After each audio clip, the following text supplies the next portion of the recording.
નમસ્કાર દર્શક મિત્રો, દૂરદર્શન સમાચારમાં આપનું સ્વાગત છે। શરૂઆત કરીએ આજના મુખ્ય સમાચારથી। જમ્મુ કાશ્મીરમાં પીડીપી અને ભાજપ ગઠબંધનની સરકારની આજે થશે રચના। પીડીપી વડા મુફ્તી મોહમ્મદ સઈદ રાજ્યના મુખ્યમંત્રી તરીકે લેશે શપથ। પ્રધાનમંત્રી મોદી પણ રહેશે ઉપસ્થિત। મોદી સરકારનું પ્રથમ પૂર્ણ બજેટ રજૂ કરતા નાણામંત્રી અરુણ જેટલી વ્યક્તિગત આવકવેરામાં કોઈ વધારો નહીં। આગામી વર્ષથી કોર્પોરેટ ટેક્સ 30થી ઘટાડીને કરાયો 25%। બજેટને ઉત્તમ કક્ષાનું ગણાવતા પ્રધાનમંત્રી નરેન્દ્ર મોદી।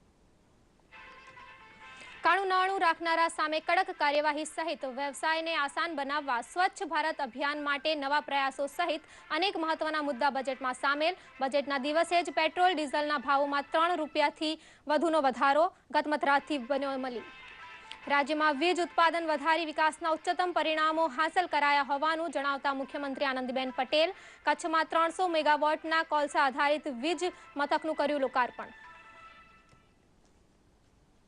समाचार विगतवार। जम्मू काश्मीर में आज पीडीपी भाजप गठबंधन सरकार रचवा जई रही है। प्रधानमंत्री नरेंद्र मोदी पण आज योजानारा शपथ ग्रहण समारोह में शामिल थशे। जम्मू में योजानारा समारोह स्थले कड़क सुरक्षा बंदोबस्त गोठवी देवायो छे। पीडीपी और भाजपना 12 मंत्रीओ सहित 79 वर्षीय मुफ्ती मोहम्मद सईद जम्मू काश्मीर मुख्यमंत्री तरीके शपथ ग्रहण करशे। डिसेम्बर में योजायेली जम्मू काश्मीर विधानसभा चूंटणी में कोईपण पक्ष ने बहुमती न मळता पीडीपी और भाजपे अनेक वखत चर्चा विचारणा बाद करेला गठबंधननी सरकार बनावવાનો निर्णय आज सरकार थवा जई रह्यो छे। केंद्रीय नाणामंत्री अरुण जेटलीए गईकाले मोदी सरकारનું વર્ષ 2015-16નું પ્રથમ સામાન્ય અંદાજપત્ર રજૂ કર્યું હતું। આ બજેટમાં અચ્છે દિનના આગમનની છડી પોકારતી અનેક દરખાસ્તો રજૂ કરાઈ હતી। અર્થતંત્રની વર્તમાન અને ભાવિ દિશા આ બજેટમાં સચોટ રીતે રજૂ થઈ હતી। અર્થતંત્રના એક્સ-રે જેવો રિપોર્ટ પ્રસ્તુત છે। નાણામંત્રી શ્રી જેટલીએ કેટલાક મહત્વના શ્રેણીબદ્ધ પગલાં સૂચવ્યા છે જે આગામી વર્ષોમાં વિકાસને વેગ આપશે। બજેટમાં ભલે વાહવાહ થાય તેવા પોપ્યુલર પગલાં દેખાતા ન હોય, પરંતુ સમતોલ વિકાસના લક્ષ્યને ધ્યાનમાં રખાયેલ છે। સબસિડી લીકેજ પર કાપ આવે તેવા અને મૂડીરોકાણ તથા મેક ઇન ઇન્ડિયા તરફ નક્કર કદમ સૂચવવામાં આવ્યા છે। સરકારને મજબૂત આશા છે કે 8 થી 8.5% વિકાસ દર આગામી નાણાકીય વર્ષમાં હાંસલ કરી શકાશે। ફુગાવો ઘટ્યો છે અને આ વર્ષના અંતે વધુ ઘટીને 5%ના સ્તરે જશે તેવી પણ આશા વ્યક્ત કરી છે। कुछ तो फूल खिलाए हमने और कुछ फूल खिलाने हैं। मुश्किल ये है बाग में अब तक कांटे कई पुराने हैं। My proposals therefore lay down the roadmap for accelerating growth, enhancing investment, and passing on the benefit of growth process to the common man, woman, youth, and child, those whose quality of life needs to be improved. This is the path we will doggedly and relentlessly pursue. As the Prime Minister has often said, we are a round-the-clock, round-the-year government. બીજું મહત્વનું પાસું રાજ્યોને મળતી સહાયનું છે, જે હવે કેન્દ્રીય વેરાની કુલ આવકના 62% જેટલી મળશે। જો કે આને લીધે કેન્દ્ર સરકારે તંગ આર્થિક સ્થિતિનો સામનો કરવો પડશે। અલબત્ત જેટલી સાહેબે આને એક પડકાર ગણીને ઉપાડી લેવાનું નક્કી કર્યું છે। વર્તમાન નાણાકીય વર્ષમાં જીડીપી 4.1% અને તે પછી નજીકના ગાળામાં 3% થવાની ધારણા છે। The total additional public investment over and above the RE is planned at rupees 1.25 lakh crores, of which rupees 70,000 crore would be the capital expenditure from the budgetary outlays. We have to take into account the drastically reduced fiscal space, uncertainties in the implementation of the GST will create, and the likely burden of the report of the 7th Pay Commission. સરકારે infrastructure ક્ષેત્રે પૂરતું રોકાણ થાય તેનું ધ્યાન રાખવું પડશે તો વિકાસને આગળ વધારવાનું અને રોજગારીની તકો વધારવાનું શક્ય બનશે। આ માટે 70,000 કરોડ રૂપિયાની ફાળવણી કરીને સરકારે પહેલ કરી છે, તે સારી નિશાની છે, જેથી અન્ય ક્ષેત્રોને તેની પ્રેરણા મળે। Firstly, agricultural incomes are under stress. Our second challenge is increasing investment in infrastructure. With private investment in infrastructure via public-private partnership model still weak, public investment needs to step in to catalyze investment.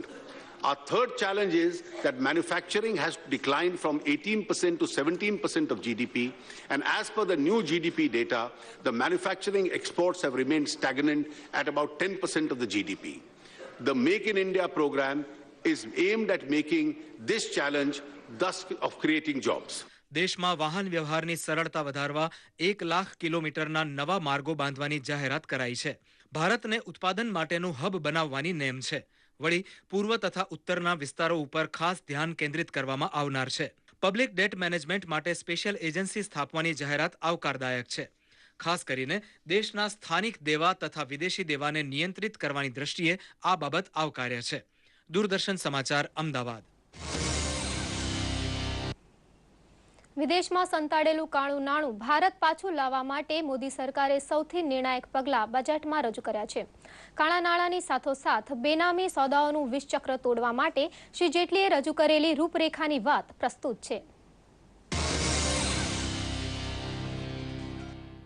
વિદેશમાં પડેલું કાળું નાણું ભારત પાછું લાવવા માટે મોદી સરકારે શરૂ કરેલી ઝુંબેશમાં સૌથી નિર્ણાયક જાહેરાત બજેટમાં કરવામાં આવી છે.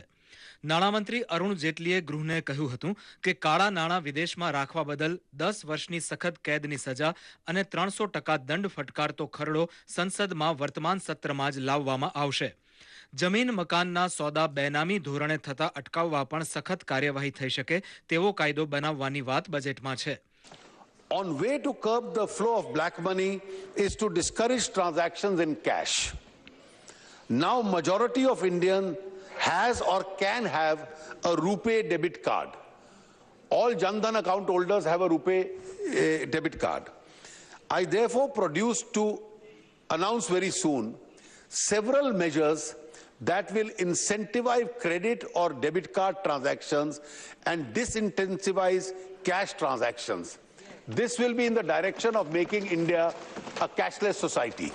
વર્ષે દાડે 1000 ટન સોનું ખરીદવાની ભારતીય ઘેલછા જંગી ભંડોળને પૂરેપૂરું બિન ઉત્પાદક બનાવતી હોવાથી મોદી સરકારે સોનાની ખરીદીનું મોનેટાઇઝેશન કરવાનો ક્રાંતિકારી નિર્ણય કર્યો છે. પોતાની પાસે નિષ્ક્રિય પડેલો સોનાનો જથ્થો જમા કરાવીને તમે વ્યાજ કમાઈ શકશો અથવા તો ગોલ્ડ બોન્ડમાં રોકાણ કરી પાકતી મુદતે ચાલતા સોનાના ભાવ પ્રમાણે રકમ મેળવી શકશો. Commence work on developing the Indian gold coin which carries the Ashoka Chakra on its face. Such an Indian gold coin would help to reduce the demand for coins minted outside India and also help to recycle the gold available in the country. ફેમા કાયદો સુધારીને વિદેશી રોકાણકારો તથા પ્રવાસી ભારતીયોને આપણા દેશમાં ભંડોળ લાવવામાં પડતી અડચણો હળવી બનાવવાની દરખાસ્ત છે. પરંતુ વાયદા બજાર પંચને સેબીમાં ભેળવી દેવાનો બહુ મોટો નિર્ણય પણ શ્રી જેટલીએ રજૂ કર્યો છે. દૂરદર્શન સમાચાર, અમદાવાદ. જ્યારે જ્યારે બજેટ બહાર પડે ત્યારે દરેક નાગરિક પોતાને સીધો ફાયદો કેટલો થયો તેની ગણતરી પહેલા માંડે છે. પરંતુ પરોક્ષ રીતે તેનાથી મોટો ફાયદો થતો હોવા છતાં ધ્યાન જતું નથી. આવકવેરાના સ્લેબ ભલે જેમના તેમ રખાયા, પરંતુ એક્સાઇઝ ડ્યુટીમાં માતબર ઘટાડો ઢગલાબંધ વસ્તુઓને સસ્તી બનાવશે તેમાં શંકા નથી. સીધા અને પરોક્ષ કરવેરાની દરખાસ્તો વિશે પ્રસ્તુત છે નાની છણાવટ. નાણામંત્રીએ વ્યક્તિગત આવકવેરા મુક્તિ મર્યાદામાં કોઈ ફેરફાર કર્યો નથી. પગારદાર વર્ગને માત્ર ટ્રાવેલ અલાઉન્સમાં ફાયદો થશે. એમણે 1 કરોડ રૂપિયાથી વધુની વાર્ષિક આવક ધરાવનારાઓ માટેના સુપર રિચ ટેક્સને નાબૂદ કરી 2% સરચાર્જ નાખ્યો છે. An individual taxpayer can now get benefit up to ₹4,44,200 as detailed in the annexure. As and when my fiscal capacity improves, individual taxpayers will have a lot to look forward to. નાણામંત્રીએ સંપત્તિ કર તથા direct tax code બિલને પડતા મૂક્યા છે. આરોગ્ય વીમા માટે મળતી રાહત ₹15,000 થી વધારીને 25,000ની કરી છે. વૃદ્ધોને સારવાર માટે મળતા રિબેટમાં ₹50,000 સુધીનો વધારો કરાયો છે, તો વિકલાંગોને ₹25,000 સુધીની આવકવેરા છૂટની જાહેરાત કરાઈ છે. Madam, this is being done to encourage people to take health insurances as a part of our social security program. This will also enable a tax rebate. For senior citizens, this limit will be increased to 30,000 from the existing 10,000. For very senior citizens of the age of 80 years or above who are not covered by health insurance, deduction of ₹30,000 towards expenditure incurred on their treatment will be allowed. કંપનીઓને વિધેયાત્મક સંદેશ આપતા નાણામંત્રીએ corporate tax આગામી 4 વર્ષમાં હાલના 30%થી ઘટાડીને 25% કરવાનો પ્રસ્તાવ કર્યો છે. This process of reduction has to be necessarily accompanied by rationalization and removal of various kinds of exemptions and incentives for corporate taxpayers, which incidentally account for a large number of tax disputes. નવી pension યોજનામાં જો કોઈ વ્યક્તિ 50,000 રૂપિયાનું રોકાણ કરે તો એની ગણતરી ડિડક્ટેબલ એમાઉન્ટમાં થતા ટેક્સમાં રાહત મળશે. કંપનીઓને શુભ સમાચાર આપતા અરુણ જેટલીએ ડબલ ટેક્સેશનની જોગવાઈવાળા ગારને 2 વર્ષ માટે સ્થગિત કરવાની જાહેરાત કરી હતી. દૂરદર્શન સમાચાર, અમદાવાદ. પ્રધાનમંત્રી નરેન્દ્ર મોદીએ નાણામંત્રીએ રજૂ કરેલા અંદાજપત્રને પ્રગતિશીલ, સકારાત્મક તથા વ્યવહારુ ગણાવ્યું હતું. તેમણે બજેટની પ્રશંસા કરતા જણાવ્યું હતું કે આ બજેટમાં મુખ્યત્વે ગરીબો, યુવાનો, ખેડૂતો તથા સામાન્ય આદમીને લક્ષ્યમાં રાખવામાં આવ્યા છે. શ્રી મોદીએ જણાવ્યું કે કાળા નાણાંને પાછા લાવવા માટે ખાસ કાયદો લાવવામાં આવશે.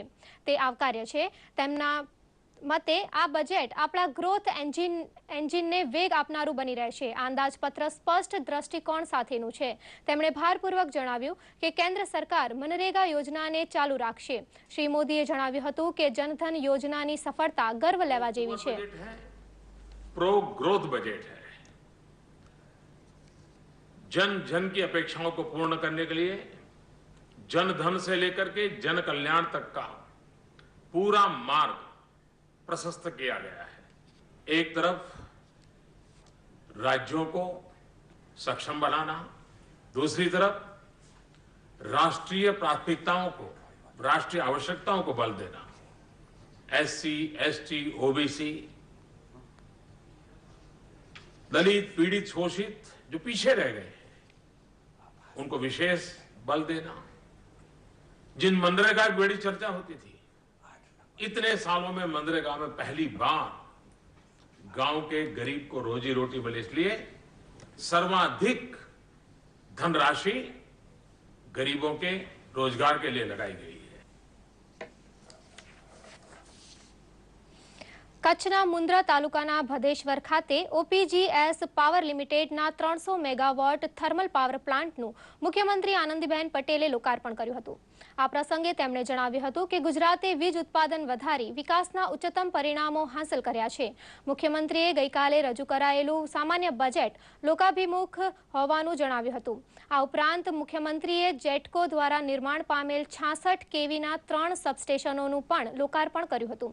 જેમાં કચ્છના મુન્દ્રાના વાંકી પત્તરી માંડવીના ઓસબિયા અને માંડવીના ગુંદિયાળ ખાતેના સબસ્ટેશનોનો સમાવેશ થાય છે. મુખ્યમંત્રીએ જણાવ્યું હતું કે રાજ્યની વીજળીની માંગને પહોંચી વળવા ગુજરાતે છેલ્લા દશકામાં એનર્જી મેનેજમેન્ટ અને પરંપરાગત ઉર્જા સ્ત્રોતનો ઉપયોગ કરી ઉર્જા ક્ષેત્રે હરણફાળ ભરી છે.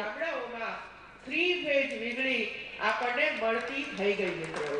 અને આવી રીતે એક ટ્રાન્સફોર્મર પણ ગુજરાતની અંદર બને છે અને હિન્દુસ્તાનનું મોટામાં મોટું ટ્રાન્સફોર્મર એ ગઈકાલે તૈયાર કરી અને આપણે બહાર મોકલી આપ્યું. ભાઈઓ બહેનો, નરેન્દ્રભાઈ જે મેક ઇન ઇન્ડિયાની વાત કરી છે એ જ આ મેક ઇન ઇન્ડિયા છે. બુલેટિનના અંતમાં મુખ્ય સમાચાર પર ફરી એક નજર. જમ્મુ કાશ્મીરમાં પીડીપી અને ભાજપ ગઠબંધનની સરકારની આજે થશે રચના. પીડીપી વડા મુફ્તી મોહમ્મદ સઈદ રાજ્યના મુખ્યમંત્રી તરીકે લેશે શપથ. પ્રધાનમંત્રી મોદી પણ રહેશે ઉપસ્થિત. મોદી સરકારનું પ્રથમ પૂર્ણ બજેટ રજૂ કરતા નાણામંત્રી અરુણ જેટલી વ્યક્તિગત આવકવેરામાં કોઈ વધારો નહીં. આગામી વર્ષથી કોર્પોરેટ ટેક્સ 30થી ઘટાડીને કરાયો 25%. બજેટને ઉત્તમ કક્ષાનું ગણાવતા પ્રધાનમંત્રી નરેન્દ્ર મોદી. કાળું નાણું રાખનારા સામે કડક કાર્યવાહી સહિત વ્યવસાયને આસાન બનાવવા સ્વચ્છ ભારત અભિયાન માટે નવા પ્રયાસો સહિત અનેક મહત્વના મુદ્દા બજેટમાં સામેલ. બજેટના દિવસે જ પેટ્રોલ ડીઝલના ભાવોમાં ₹3થી વધુનો વધારો ગત મધરાતથી બન્યો અમલી. રાજ્યમાં વીજ ઉત્પાદન વધારી વિકાસના ઉચ્ચતમ પરિણામો હાંસલ કરાયા હોવાનું જણાવતા મુખ્યમંત્રી આનંદીબેન પટેલ કચ્છમાં 300 મેગાવોટના કોલસા આધારિત વીજ મથકનું કર્યું લોકાર્પણ. આ સાથે સમાચાર બુલેટિન સમાપ્ત કરીએ છીએ. વધુ સમાચાર સાથે ફરી મળીશું. નમસ્કાર.